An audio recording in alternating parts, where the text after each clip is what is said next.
Hello once again. Welcome to another interesting episode of Scaling with Demi. In the last episode, I kind of talked about load balancers and some of the algorithms they use to determine which of the instances to route your request to. And for this, I brought in a very interesting guest. Hello, my name is David. Don't be humble. Tell us about David yourself. So I work with Pleda as a software engineer and as a badass dev too. Yeah. So in this episode, in this video, David and I are going to be talking about scaling your cron jobs, right? I mean, you've implemented our auto scaling group. We talked about you're scaling your server appropriately, but now you are seeing some problems with scaling. Like that, some of the things that was easier for you to do when you had just one service. Right now, it's now like becoming very difficult to do because you have multiple services. One of them is cron. So can you just give us a quick rundown of what crons are or how you use them? So a cron is a simple way to schedule jobs or schedule functions or things that you need to do. So you have, for example, now I need to, or let me use a use case of how we use it at Pleda. So we usually do or send a brief summary of analytics of what our users have done, how many people have registered, how many people have done this particular thing or done that particular thing. Or we usually send or make an analysis every morning, and our code does that. How we do that is we use cron jobs. We do that every morning by 8 a.m. So a cron job runs that automatically every single morning. So that's what cron jobs are. So the problem we had then was now, or with scaling, was when we had just one instance, we didn't have any problem with scaling cron jobs. But when we now had multiple instances, when we needed to increase our instances because we're getting more users, we needed to increase and we needed to auto scale.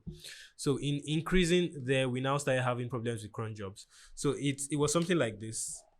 So I'm just going to do a small drawing here. So we had at the point we had just one instance because we're still small, right? We had just one instance, and we are so small, but yeah, and we needed to handle. Oh, this one instance was handling everything we needed to handle for these few users. So I'm just going to use 5 and 100, although 5 and 100 are small. So let's just this 5. Let's say it's 5,000 and 100. Let's say it's like 100,000 or something. So let's say we're using 5 users, right? At 8 a.m. we needed to run a particular cron job at 8 a.m. here. So and it's run our cron job with no problem at 8 a.m. It's to send in the analytics we needed to do and send the notifications we needed to send at 8 a.m. Now when we now increased our instances in order to accommodate multiple users, right, or more users so that our servers don't slow and all, we now had the same cron jobs also trying to enqueue the same jobs at 8 a.m. right? That means this notification of sending analytics to our Slack will be sent 3 times instead of 1. Yeah. So we now had this problem of this auto scaling now caused a problem for us in such a way that our cron jobs are now running multiple times and we didn't now know how to do it. So So I mean that's an interesting problem. But I've actually seen situations in which people solve this. Like this I've worked in the past. Like I've seen how this was solved. And one common thing I've seen is, I mean, you tell me how you eventually solved it. Yeah, of right? course. How you eventually solved it. But like one common thing I've seen is, you have so let's just say we have our servers here, right? Within this box, and you create an external instance or an external service, right? And the job of this one, so this one does not scale. This one is just always on 1. So it never scales. And the job of this is to run the crons. But this cannot run the cron process because many times cron processes are even heavier work to be done. Like they have a lot of computation. So what this does is this enqueues a queue. So let's just say this is a queue. Right? This enqueues a queue. And one of these guys now pull from the queue. And only one person can pull from the queue. And if you're familiar with queue, first in, first out, right? One of these guys pulls from the queue and run the job. So like that, you've eliminated the need for. Okay. So you're suggesting that we just have one process and like an external instance, and that one just enqueues the queues, and then the other one's handle it, right? And this one now runs every 8 a.m. Runs all the jobs. You can have like 10 jobs, 50 jobs. Okay, yeah, I've actually heard that this is how a lot of companies solve theirs because, but why we didn't use this solution at the time was that we needed to keep our code compact. We needed to reduce the extras. We needed to, because this will also require another CI pipeline to deploy this particular code. We needed to we need to separate our code into into different parts and everything, and especially when running locally or testing locally and testing in production and staging and all those, because we do about 3 kind of testing. So that would now cause a problem and everything. So that's why we didn't use this one. I think people that use this also use like API requests. You could also use API requests. So exactly. And so instead of even using the queue approach here, and that approach is this guy just sends an API request, and if you remember what I talked about load balancer picks it up and sends it to one of these guys, and that solves the problem. Only one of the instances ends up on the job at the time. Yeah, exactly. We couldn't use that. And this one also now creates another complexity around retries. How do you retry it? If there's an error in the API request, you also have to take note of it. Exactly. You have to find ways to, so it's kind like of a webhook call, and it just keeps going. Maybe at scale, maybe when we're a lot bigger, we can like migrate to some of these approaches. Yeah. Like how do we currently? But so what we did was actually quite simple. Or we just used so I'm just going to clear this so you can use it again. So what we did was actually quite simple. We used timestamps, right? We used timestamps because cron jobs always they run at a particular time of the day, so they have a unique timestamp. It means that every cron job would be trying to run a job at the same timestamp or timestamps that are very, very close to each other. Yeah. So if we now write out these unique timestamps, we find out that they will be if we write them out to the minute, we find out that the cron jobs actually have exactly the same timestamp that they are trying to run a job at. If you time it to the minute or we could time it to the minute, we could time it to the hour and like that. So we found that if we're trying to run a job at 8 a.m. now, from 8 a.m. to 8:01, if we write out the timestamp to the minute, this will have exactly the same timestamp. So I'm just going to give this a sample timestamp. Of course, this is not an actual timestamp, but I'm just going to give a sample timestamp at 0008. Now, what we did was we're going to give our cron jobs a unique ID, which is, cron jobs we always have an ID, but we're going to give it a custom ID, which we wrote, which now includes our timestamp. And this timestamp now goes into the queue. Now, when these multiple instances are trying to send cron jobs with this same timestamp, just one is going to enter the queue, right? And the others are going to be rejected because they have the same ID. Okay. So because they are trying to run at once, so they have the same timestamp. They have the same timestamp. Is the unique ID there. And remember, this timestamp is not just the unique timestamp; it's the timestamp to the minute. It's to the minute.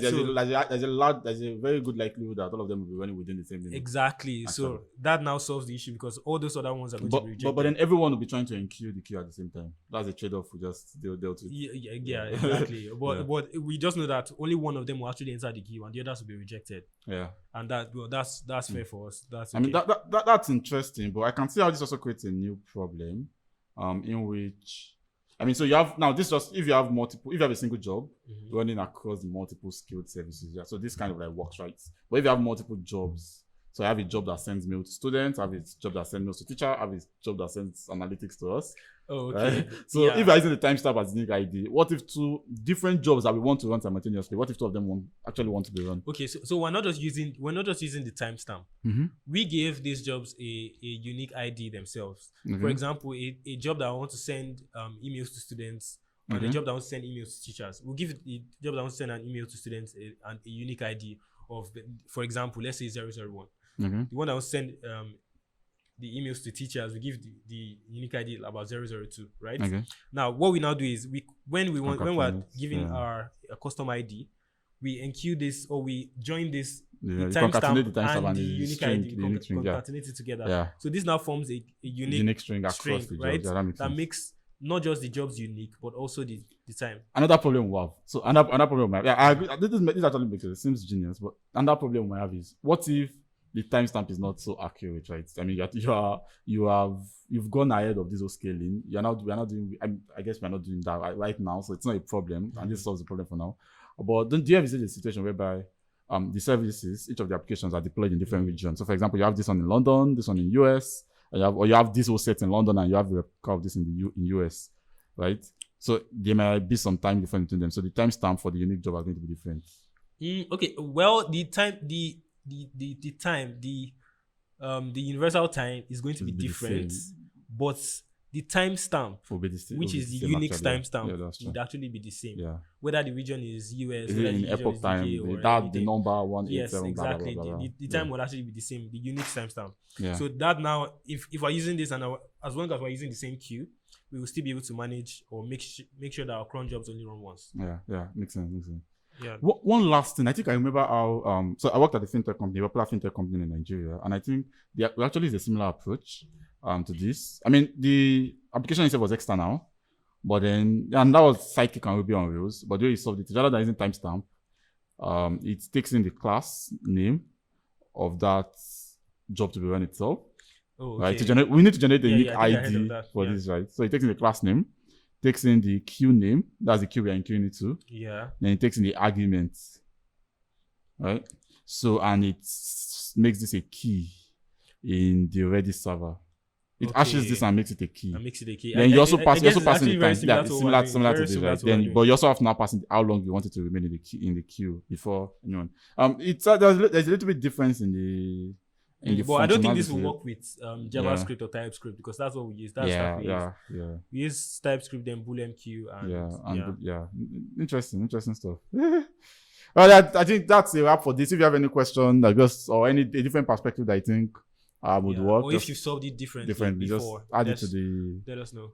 And note, everything we talk about here is actually very contextual, right? It's very important you know that, right? It might not work for you, it might work for you. We're just sharing some scaling ideas, right? If you have different perspectives, share it, and this only makes sense within like the current stage of the company. It might not make sense for your exact company. See you in the next episode.